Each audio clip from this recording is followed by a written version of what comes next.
I was a fighter, America dominated most of boxing, most divisions. But now you've got good trainers everywhere. You've got the Cuban coaches going all over the world, getting jobs, learning how to train in Russia, and Russian trainers going to Cuba.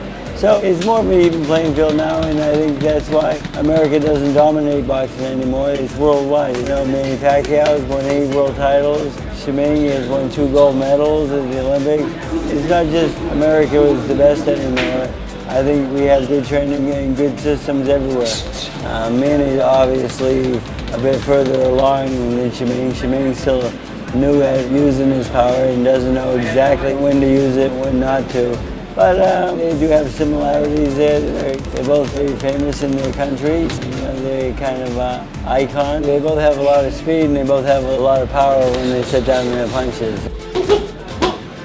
If you had your choice to pick one thing in boxing, you would pick speed. Because speed kills. Without speed, it makes for long nights. That would be what I would pick out of natural abilities. I would pick speed. We normally fight at 8, 9 p.m.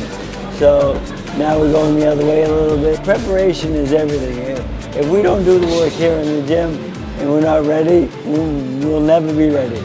So once we do everything here, once the fight comes, it doesn't matter what time it is. Well, Manny's already gone probably as far as possible. I think the only trophy out there for him right now is Mayweather.